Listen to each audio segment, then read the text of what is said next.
The eviction notice in my hands wouldn't stop shaking. Or maybe that was just me. March 15th, 2018, 4:47 p.m.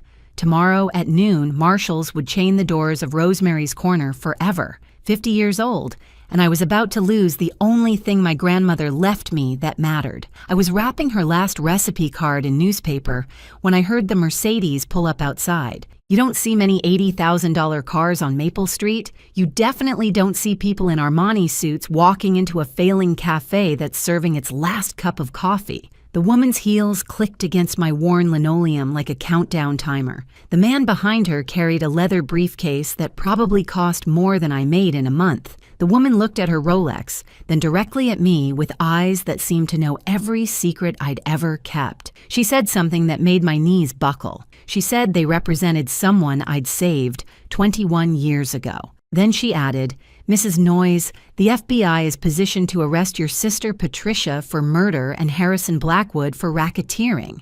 We needed to secure you first. The arrests will happen as soon as I give the signal." Then she asked if I remembered a hungry little boy named Tommy. My name is Deborah Noyes, and I need to tell you how a single act of kindness destroyed my entire family and saved my life. Let me take you back to where this insanity began. October 1997. I was 29, fresh out of culinary school with dreams bigger than my bank account. My grandmother Rose had been getting weaker all summer, and Patricia, my older sister, had moved in to help. I was staying at the dorms to finish my final semester, driving home every weekend to check on Grandma. She kept complaining about new pills Patricia was giving her, said they made her feel worse instead of better. I wanted to question it, but Patricia had that way of making you feel stupid for asking. You know the type. They answer your questions with that slight smile that says you're too simple to understand complex medical things.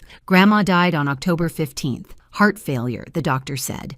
Natural causes for an 82-year-old woman. Patricia was there holding her hand. I was taking my final exam 3 hours away.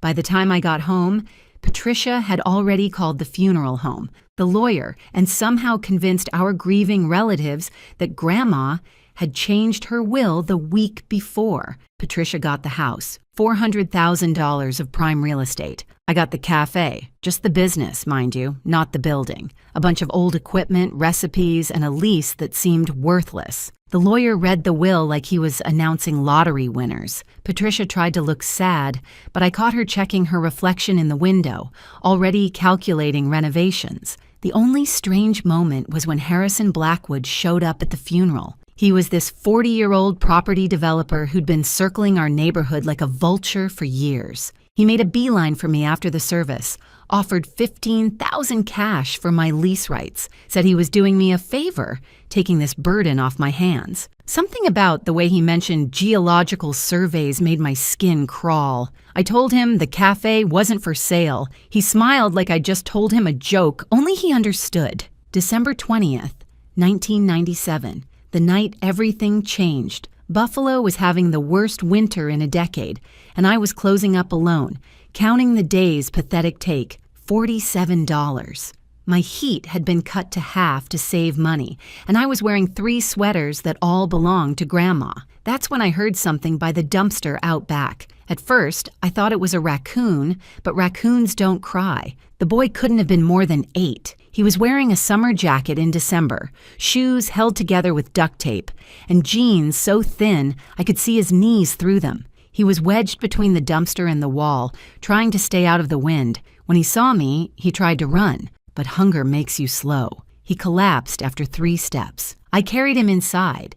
He weighed nothing, like carrying a bag of bird bones. His name was Tommy, he said, and he'd run away from his foster home 3 days ago. The foster dad liked to use his fists when he drank, which was every night ending in I. Tommy had been sleeping behind different restaurants, eating what he could find. He picked mine tonight because it smelled like bread. I made him Grandma's revival soup, the one she claimed saved my grandfather's life during the Depression. It had everything I could find: potatoes, carrots, the last of my good beef stock, and that secret ingredient Grandma never wrote down, but showed me once. Love, she said. The secret ingredient was giving a damn. Tommy ate 3 bowls. He said it was magic because his stomach stopped eating itself. Kid had a way with words that didn't match his age. That's when I noticed he was doing something strange. He was calculating the prices on my menu, adding up combinations in his head faster than my register could. When I tested him with a complicated order, 3 sandwiches, different prices with tax, he had the answer before I could reach for my calculator. The boy was some kind of mathematical genius wearing ripped jeans and mismatched socks. I let him sleep in the storage room that night. Told myself it was just one night. But when morning came and he helped me prep vegetables with the precision of a surgeon, calculating portions down to the penny, I knew I was in trouble. This kid was special, and the world had been kicking him around like garbage. My sign in the window might as well have said, "Credit cards accepted, miracles performed," not simultaneously. But maybe, just maybe, I could manage both for Tommy. The gourmet menu that week featured soup of the day, which is also soup of the month. But Tommy declared it structurally sound after his sandwich fell apart, joking it had structural integrity issues. Before we continue, if you're enjoying this story, please subscribe and tell me in the comments where you're watching from and what time is it there. I read every single one. Your support keeps these stories coming. Tommy became my shadow that winter. Turned out the kid didn't just have a gift for numbers. He had a photographic memory that would make MIT professors weep. He memorized every customer's order after serving them once. Mrs. Henderson always wanted her coffee with 2 sugars and a splash of cream. Tommy knew. Bob from the hardware store liked his sandwich with extra mustard. But hold the pickles? Tommy had it ready before Bob finished parking. I set up a little study corner in the storage room with books from the library. Tommy devoured them like he devoured that first soup. He created what he called an efficiency chart for sandwich making that saved 12 seconds per order. 12 seconds might not sound like much, but when you're serving 50 sandwiches at lunch, that's 10 minutes saved. 10 minutes to actually eat something myself instead of surviving on coffee and panic. My sister Patricia started visiting more often, always at the worst possible times. 5 in the morning, she'd show up with that fake, concerned face. "Deborah, dear, you look so tired. Maybe you should sell to Harrison before you work yourself to death." Harrison Blackwood. That name kept popping up like a bad rash. Turned out Patricia had started dating him just 2 months after Grandma's funeral. What a coincidence. The health inspector who showed up in January was Patricia's friend from high school. She found violations that didn't exist, wrote them up anyway. Dirty corners that were spotless. Temperature violations on refrigerators that worked perfectly. Tommy watched it all with those serious eyes, then said something that chilled me. "Ms. Deborah, bad people always think nobody's watching, but someone's always watching." That's when I started my evidence journal. Every suspicious visit, every fake violation, every threatening letter, I documented everything. Took photos with the disposable camera I kept under the register. Tommy helped, his perfect memory catching details I missed, like how the health inspector's report was dated wrong, or how Harrison's offer letters always came exactly 1 day after each violation. The miracle came in February. Ms. Jane, a retired teacher who ate lunch at the Café every Tuesday, noticed Tommy reading college-level textbooks while wiping tables. She asked him a few questions, then sat there stunned.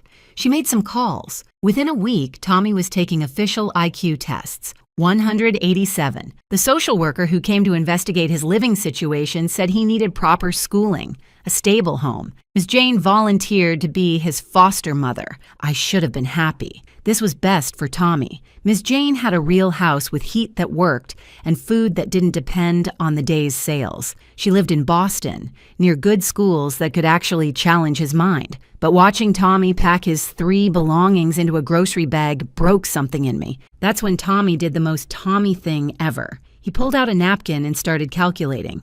"Ms. Deborah, you've spent $2,847 on me. Food, the coat, shoes, books. With compound interest at current market rate of 7%, I'll owe you $50,000 by age 30. He signed it. Future rich person Tommy. I laughed. He didn't. "I keep my promises," he said with the seriousness of someone 5 times his age. The day they left, I found something while cleaning out Grandma's office.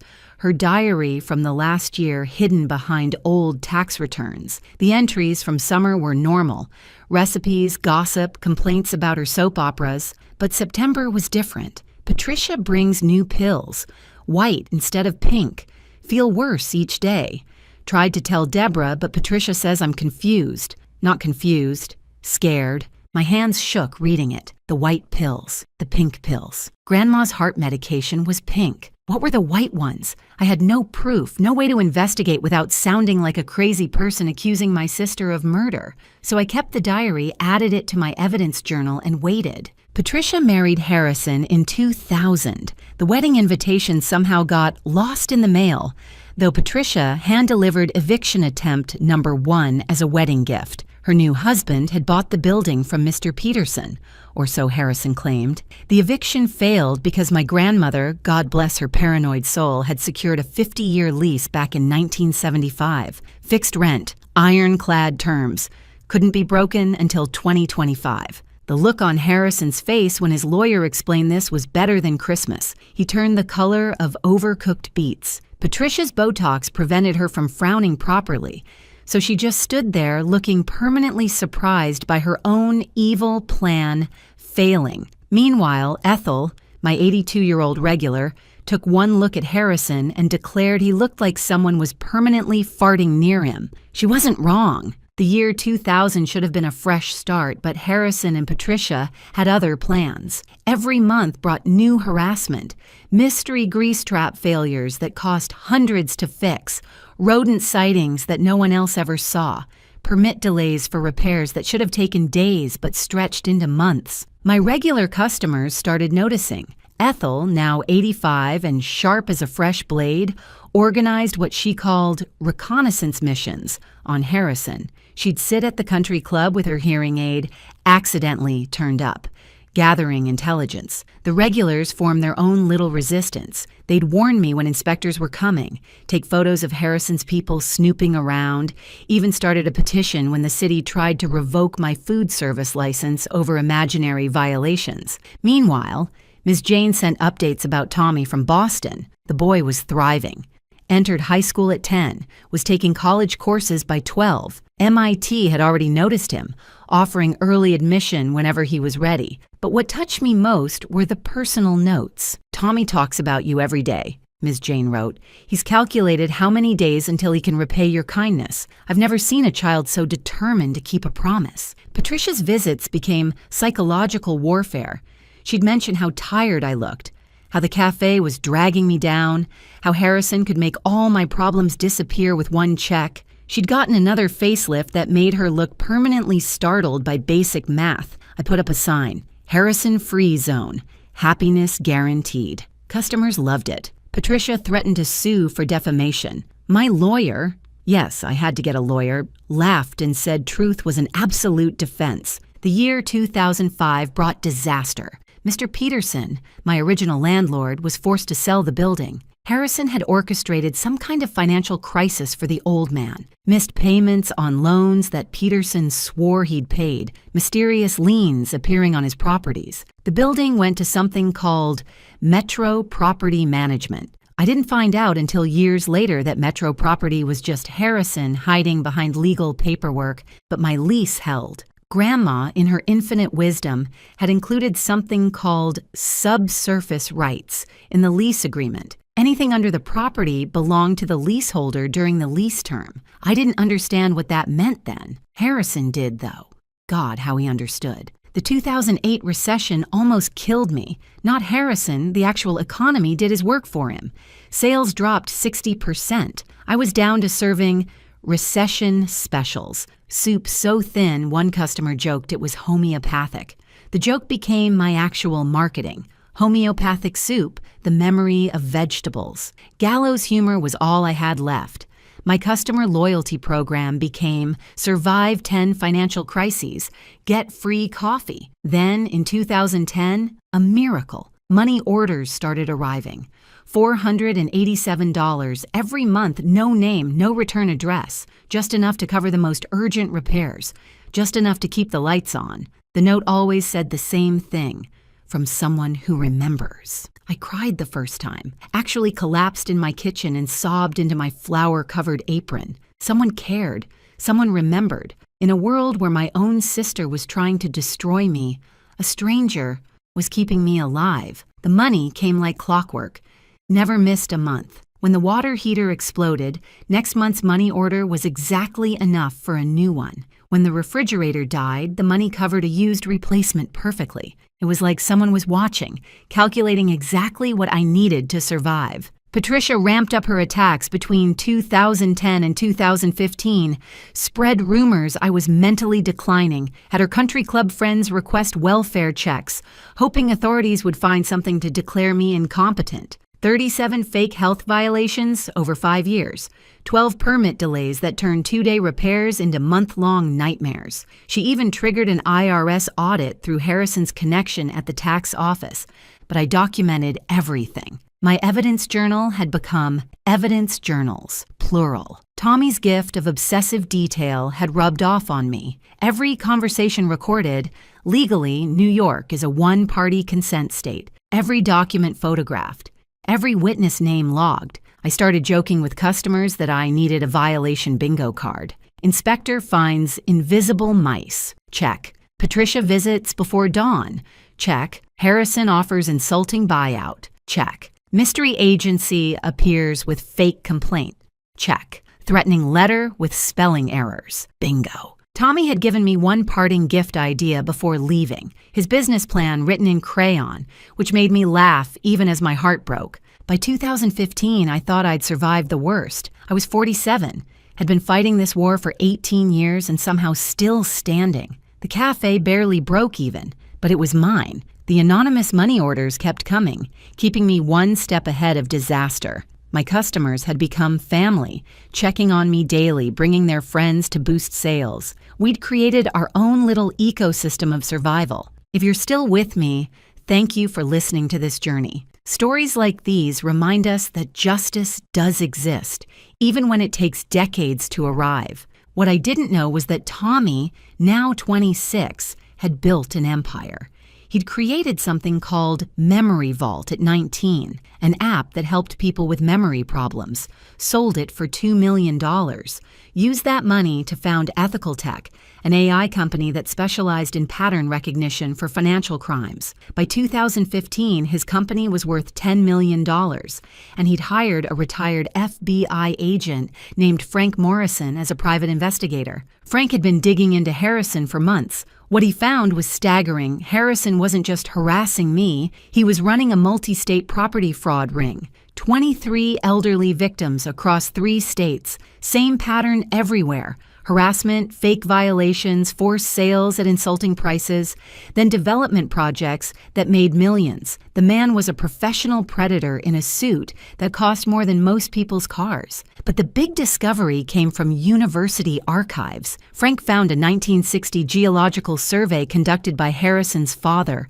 The entire block, my cafe, the shops around it, the parking lot behind, sat on a rare lithium deposit, worth $30 million at current market prices. Harrison's father had hidden the report, planning to buy the land cheap someday. Harrison inherited the scheme along with his father's business. My 50-year lease included subsurface rights. As long as I held that lease, I controlled mineral rights worth $30 million, and I had no idea. Every eviction attempt, every fake violation, every moment of harassment over 18 years had been about those rocks under my floor. I was serving coffee above a fortune while counting pennies for heat. Harrison found his loophole in 2017. Buried in page 47 of the lease was a clause. Rent could be increased after substantial improvements to the building structure. So Harrison added one brick, literally one brick, to the back wall, painted it a slightly different shade of beige, and called it a substantial improvement. My February 2018 rent went from $3,000 to $15,000 a month. I appealed, lost, appealed again, lost again. Harrison had judges in his pocket, like spare change. The eviction notice came February 15th, 2018. 30 days to pay $90,000 in back rent for the months I'd paid the incorrect amount, or get out. The cafe that had survived the Depression, 3 recessions, and 2 world wars would die because of one painted brick. My sign read, "Still open, despite Harrison's best efforts," while Patricia's Botox made her look perpetually surprised by her own evil, as one customer noted. I started packing in early March, not dramatically, just slowly accepting defeat, gave extra food to the homeless, started telling regular customers to try the coffee shop 2 blocks over, wrote recommendation letters for my 2 part-time employees, even started looking at my cousin's basement in Nebraska as my retirement plan. The stress baking got out of control. When I'm anxious, I bake.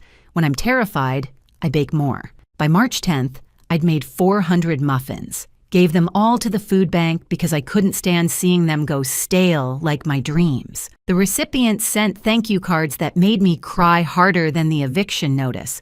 My final sign read, "Closing soon, Harrison's fault, direct complaints to him." Patricia visited one last time on March 14th. She was practically glowing, like a vampire who'd finally found the perfect neck. She sat at the counter, ordered a coffee she didn't drink, and told me everything. How they'd spent 20 years destroying me. How Grandma's death wasn't natural. She'd switched the heart medication with blood pressure pills that, when combined, caused heart failure. How Harrison's father had found the lithium in 1960. How they needed my lease gone to access it. How stupid I'd been, sitting on millions while wearing secondhand shoes. She said all this casually, like discussing the weather. Even mentioned that Harrison had cameras in my apartment, had been watching me for years, laughing at my pathetic attempts to survive. The violation reports were pre-written. The judges were prepaid. The conclusion was predetermined. "You should have taken the $15,000, she said, leaving a $100 bill on the counter like a final insult. At least then you'd have something. That night I sat in my empty cafe with my packed boxes and Grandma's recipes. I'd failed her. Failed the legacy. Failed Tommy, who'd believed I was someone worth saving. The anonymous benefactor who'd kept me afloat would find out tomorrow that their money had been wasted on someone too weak to win. I'd been serving today's special food Harrison can't ruin, but he'd ruined everything anyway. March 15th, 2018 arrived like a funeral. I was alone, packing the last photo of Grandma and me at the cafe's grand opening in 1952. Her smile seemed to say something I couldn't quite hear. Maybe goodbye. Maybe I'm sorry. Maybe hold on just 5 more minutes. That's when the Mercedes pulled up. The woman in the Armani suit looked at her Rolex again. Through the window, I could see black SUVs pulling up, surrounding the block like they were planning a presidential visit. My hands wouldn't stop shaking.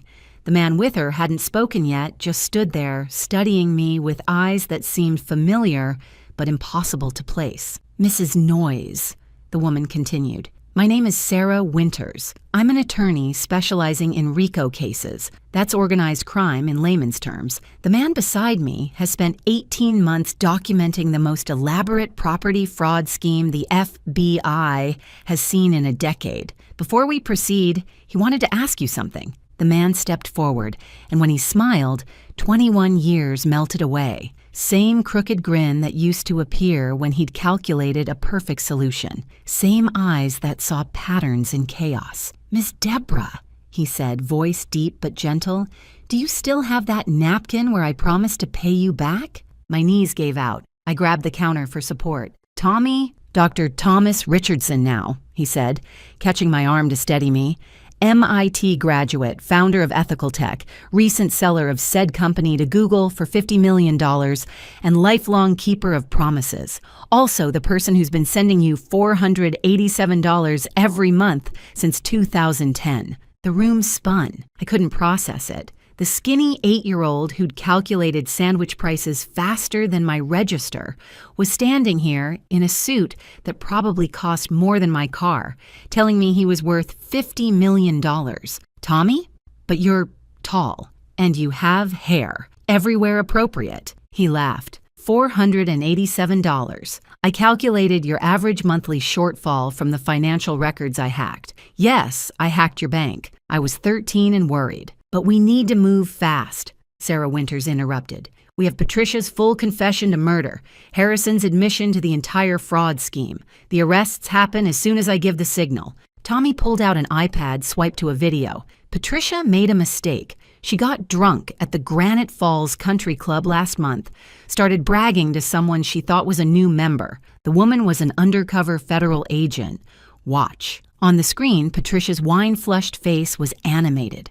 Cruel. Her words were clear, despite the background chatter. Switching mom's pills was easy. Pink pills, white pills, who could tell the difference? Deborah was too stupid, checking on her every day but never checking the actual medication. Harrison said we needed the house as collateral for his bigger plans. Mom had to go. The only surprise was how quickly the white blood pressure pills worked with her heart medication. 3 weeks instead of 3 months. I had to act devastated at the funeral while calculating renovation costs in my head. I ran to the bathroom and threw up. 21 years of suspicion confirmed in a casual confession over Chardonnay. Grandma hadn't died naturally. She'd been murdered by her own daughter for a house and a lithium deposit. When I came back, Tommy was on the phone. "Yes, all teams. Green light. Both subjects. Simultaneous arrest. The murder confession is authenticated." He hung up and turned to me. "Harrison's being arrested on the 9th hole at his country club. Patricia is in the middle of hot yoga. We thought the locations were poetically appropriate." "How?"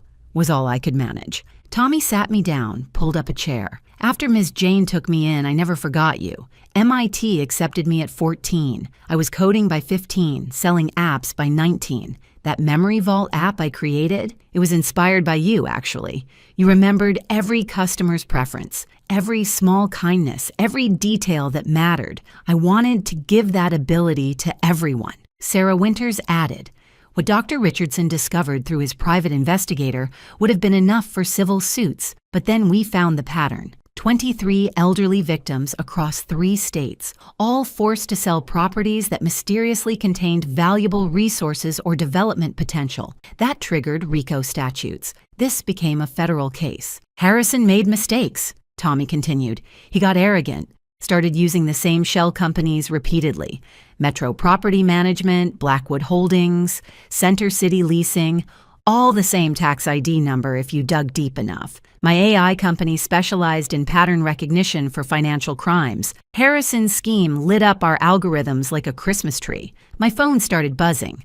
Local news alerts. Prominent developer arrested at country club. Socialite taken into custody during yoga class. FBI raids multiple offices in fraud investigation." Tommy showed me another video. Harrison in golf attire trying to run from FBI agents in cleats. He slipped on the wet grass, fell face first into a sand trap. The country club members, who'd apparently always despised him, actually applauded his arrest. One elderly man shouted, "That's for foreclosing on my brother's house." Another yelled, "That's for stealing the Methodist Church's land." "The murder charge," I whispered. "Will it stick?" Sarah nodded. Patricia's confession, combined with pharmacy records showing she purchased both medications, plus the diary you kept of your grandmother's final days, it's enough. We also have Harrison on tape discussing how they needed your grandmother dead to proceed with their plan. Conspiracy to commit murder, first-degree murder, federal fraud charges. They're both going away for a very long time. Tommy pulled out a document. "But first, we need to handle your immediate problem. This is an emergency injunction. A federal judge signed it an hour ago. The eviction is canceled. The rent increase is void. The cafe stays open pending federal investigation. And Deborah," he smiled that same 8-year-old's grin, "you're about to become very wealthy." Harrison's renovation was one brick painted slightly different beige. Even the judge laughed. I started stress baking again, but this time it was celebration muffins. 400 of them, all for the FBI agents who were about to change everything. If you're still listening, thank you for joining me on this journey. Your support means everything, and I promise this story is about to get even better. The news hit Granite Falls like a meteor. Within an hour, everyone knew. Harrison Blackwood, the man who'd built an empire on foreclosures and forced sales, was in federal custody. Patricia Noyes Blackwood, socialite and charity board member, was in jail for murdering her own mother. The FBI had seized everything: homes, cars, bank accounts, even Patricia's jewelry collection. Tommy had thought of everything. While the arrests happened, his team of lawyers filed civil suits on behalf of every victim they'd identified. Elderly people who'd lost homes to mysterious liens, small business owners forced out by fake violations, families destroyed by Harrison's predatory schemes. The lawsuit totaled $97 million in damages. But the real shock came when Tommy explained the mineral rights. "Your grandmother was a genius," he said, showing me the original lease. "This subsurface rights clause, she must have known something. Maybe not lithium specifically, but she knew this land was special. As long as you hold this lease, you own everything under this building down to 30 feet. The lithium deposit is worth $30 million at current market prices." $30 million. I couldn't even conceive of that number. "But it gets better," Sarah Winters added, "because Harrison knew about the deposit and deliberately hid this information. While trying to force you out, you have grounds for additional damages. Fraud, intentional infliction of emotional distress, conspiracy. We're looking at another $20 million minimum in punitive damages." My regular customers started arriving, drawn by the news. Ethel, now 90 but still sharp, brought champagne. "I knew that constipated weasel was up to something," she announced. Bob from the hardware store started a Deborah Day petition right there in the cafe. Within an hour, I had 200 people crammed into a space meant for 50, all celebrating. Harrison had tried to flee in his golf cleats and fallen into a water hazard. Patricia's Pilates class had apparently applauded when the FBI walked in. Tommy watched from the corner, smiling but staying out of the spotlight. I pulled him aside. "Why?" I asked. "You could have just lived your life. You didn't owe me anything." He pulled out his wallet, extracted a carefully preserved napkin. There, in a child's handwriting, was his promise to pay me back. "You gave me more than food," he said. "You gave me hope when the world had written me off. You showed me that kindness existed even when you had nothing. Every line of code I wrote, every company I built, every algorithm I designed, I was trying to become someone worthy of that kindness." Then he added something that made me cry. "Tommy, you have cheekbones and a jaw. When did that happen?" I laughed through tears. Ms. Jane appeared in the doorway. She was older now, walking with a cane, but her eyes were bright. "I hope you don't mind," Tommy said. "I flew her in from Boston. She wanted to be here for this." The two women who'd saved Tommy hugged while he tried not to cry. We all failed at not crying. The next revelation came from Tommy's investigator, Frank Morrison. "We've documented everything," he said, spreading files across 3 tables. "Harrison's scheme goes back to 1992. His father started it in the 1960s, but Harrison industrialized it. We have 47 forged documents, bank records showing $3.2 million in bribes, recorded conversations spanning 5 years. Your sister and Harrison thought they were untouchable. They kept records of everything, like trophies. The best part," Tommy added with a grin, "is that Harrison's own smart home system recorded him, every conspiracy meeting in his home office, every threatening phone call, every discussion about destroying you. His Alexa caught it all. He never realized the devices he had installed for convenience were documenting his crimes. We even have him trying to bribe FBI agents with Starbucks gift cards during his arrest." The federal prosecutor arrived that evening, Janet Walsh, a woman who looked like she ate corporate criminals for breakfast and asked for seconds. "Mrs. Noyes, I want to be clear. Your sister and Harrison are going to prison. The only question is for how long. With your testimony and the evidence Dr. Richardson compiled, we're looking at 25 to life for Patricia on the murder charge alone. Harrison's facing 30 years minimum on RICO charges." "What about the others?" I asked. "The judges, inspectors, officials they bribed?" 6 arrests so far, Walsh replied. "More coming. This is the largest corruption case in state history. The governor called personally to assure me unlimited resources for prosecution." That night, Tommy and I sat in the empty cafe, boxes still packed around us. "I bought something," he said quietly. "Actually, I bought a lot of somethings." He pulled out a folder of deeds. "The entire downtown block, $12 million. I want to create something called the Noise Community Campus. Your cafe will be the centerpiece, but we'll add a youth homeless shelter, a coding academy for underprivileged kids, a senior center, and a free meal program. All in your grandmother's name." I stared at the deeds. "Tommy, I can't accept—" "You already did," he interrupted. 21 years ago, you accepted a hungry kid when you had nothing to give. This isn't charity, Deborah. This is an investment in the same kind of kindness that saved me. We're going to save other kids, other Tommies who just need one person to believe in them." The trial was faster than anyone expected.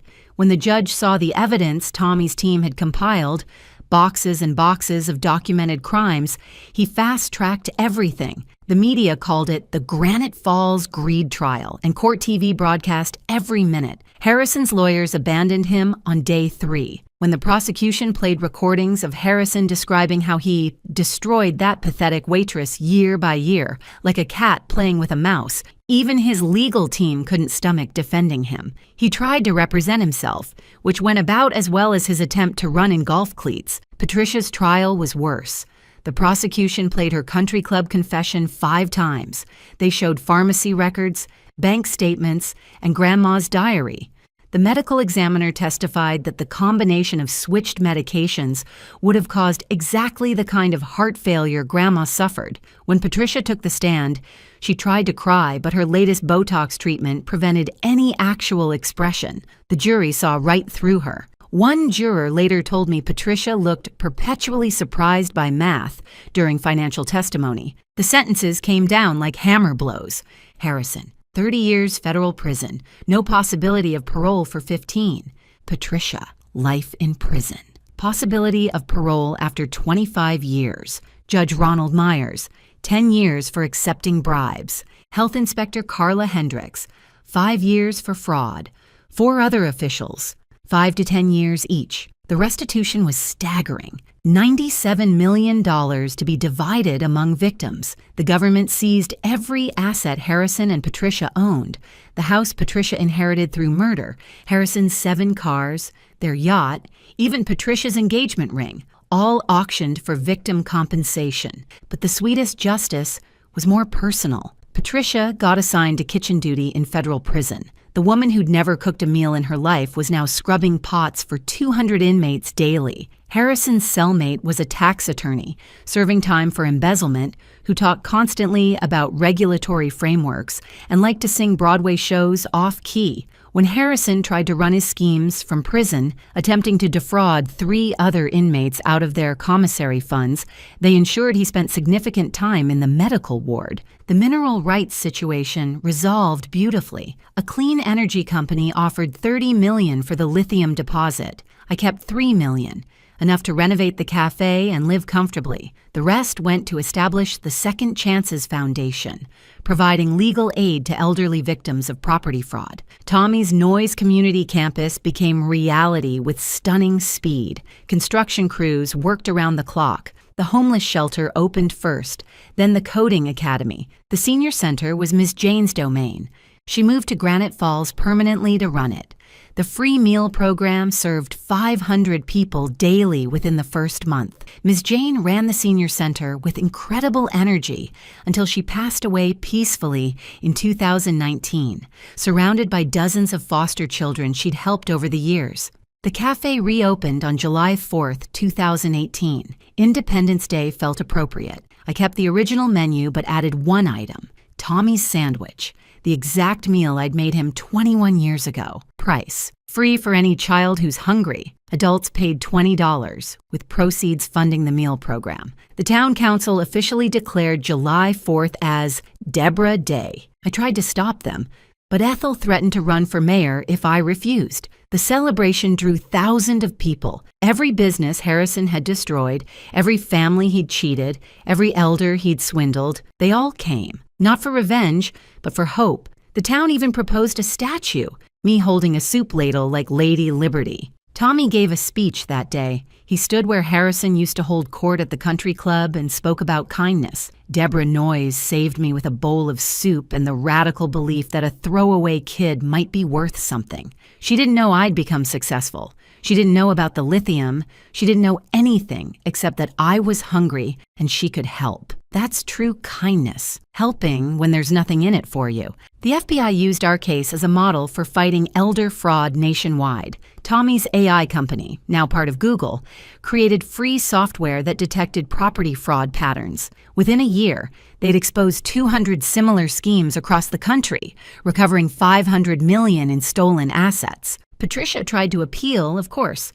She claimed temporary insanity, coercion by Harrison, even poisoning by the prison food. The appeals court judge, an elderly woman whose own mother had been one of Harrison's victims, denied everything in record time. Patricia's lawyer told me she screamed for an hour when she learned she'd have to serve at least 25 years. Her prison job, ironically, became part of the Hygiene Excellence Program, then scrubbing toilets. Harrison died in 2025. Heart attack in his cell after serving 7 years, alone and unmourned. His cellmate said he was trying to calculate a new fraud scheme when it happened, still convinced he'd find a loophole to freedom. December 20th, 2018, 21 years to the day since I found Tommy behind my dumpster. The cafe was packed with the dinner rush, families enjoying free meals, students from the coding academy grabbing coffee, seniors from Miss Jane's Center playing chess by the window. The Noise Community Campus had transformed our entire downtown from a dying district into a thriving community hub. I was closing up, counting the till. We'd made more in one day than I used to make in a month when I heard something by the dumpster. My heart stopped. Not again. The universe couldn't be that predictable. But it was. A boy, maybe 10, huddled in the same spot where Tommy had been. Torn jacket, shoes held together with hope and duct tape. That hollow look that comes from hunger being your only reliable companion. His name was Marcus, and he'd been sleeping rough for a week after running from a foster home where the dad's fists spoke louder than words. I brought him inside. Tommy was there. He often helped close up, said it kept him grounded, and the look on his face when he saw Marcus was like looking in a mirror across time. Without a word, I started making revival soup, Grandma's recipe, same as always. The secret ingredient was still the same, giving a damn. Marcus ate 3 bowls. "Why are you helping me?" he asked between spoonfuls. "Someone asked me that exact question 21 years ago," I said, catching Tommy's smile.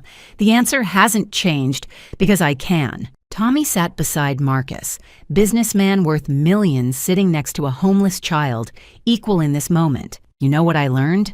Tommy said. "Kindness isn't about the size of the gesture. It's about the size of the heart making it. Miss Deborah had nothing when she helped me, but she gave everything." We found Marcus a safe foster home with the Johnsons, a couple who'd adopted 4 kids from difficult situations and somehow had room for one more. But he came to the cafe every day after school. Not a genius like Tommy, just a regular kid who needed someone to see him as more than a problem to solve. The cafe thrived beyond my wildest dreams. We served paying customers in front, free meals in back. The walls were covered with photos, every kid we'd helped, every senior we'd fed, every family we'd kept together. Patricia's old country club friends came for lunch, paying premium prices and tipping extravagantly, their own form of apology for not seeing what Harrison and Patricia really were. Tommy's fraud detection system exposed Harrison's last hidden crime. He'd been stealing from his own mother's Alzheimer's care facility. Another 5 years would have been added to his sentence if he'd lived. Patricia's parole hearing in 2043 would find her at 81 years old, if she lived that long. Word from prison was she'd become the most despised inmate in her unit, not for her crimes, but for her constant complaining about the food. The lithium extraction began in 2020, providing steady income for the foundation. We'd helped 300 elderly fraud victims recover their homes, sent 50 foster kids to college, and fed approximately 200,000 free meals. The numbers felt impossible, but Tommy kept perfect track. He always was good with numbers. One evening, as I was training Marcus to make revival soup, he'd insisted on learning, a woman came in. Designer clothes, expensive jewelry, nervous expression. She handed me an envelope. Inside was a check for $100,000 and a note. "I was married to a man like Harrison. You gave me courage to leave. This is from my divorce settlement. Make it count." I never learned her name. We got donations like that regularly. people Harrison and his type had hurt, paying forward the justice we'd helped them find. Tommy invested every penny, multiplying kindness through compound interest of the heart. My memoir, Revival Soup, A Recipe for Justice, became a bestseller. All proceeds went to the foundation. Hollywood wanted to make a movie. Tommy insisted they cast unknown actors, give opportunities to people who needed breaks. The film won 3 Oscars and funded another 50 shelters nationwide. But the real victory was smaller, quieter. Every night at closing, I'd stand where Grandma used to stand, looking out at the community we'd built on the bones of Harrison's greed. The cafe that was supposed to die had become the heart of a movement. The throwaway kid became a multi-millionaire philanthropist. The defeated woman became a symbol of resilience. The sign in my window says it all. Kindness served daily. Revenge served cold. Harrison not served at all. Marcus, now 17, just got early acceptance to culinary school. He asked me once if I ever regretted not taking Harrison's original $15,000, avoiding 21 years of hell. Never, I told him, because then I wouldn't have fed Tommy. Tommy wouldn't have saved me. We wouldn't have saved you. Kindness isn't an investment, Marcus, but somehow it always pays the highest returns. Tommy added, with that grin that still looked 8 years old sometimes, besides, 15,000 versus 50 million in justice? I'm good at math. We won. December 20th, 2025. I'm still here, still serving Revival Soup, still finding cold kids by the dumpster occasionally, though less often now that word spread about our shelter. Patricia's still in prison. Harrison died after 7 years in his cell. The cafe serves 1,000 people daily through various programs. Tommy runs $1 billion anti-fraud operation.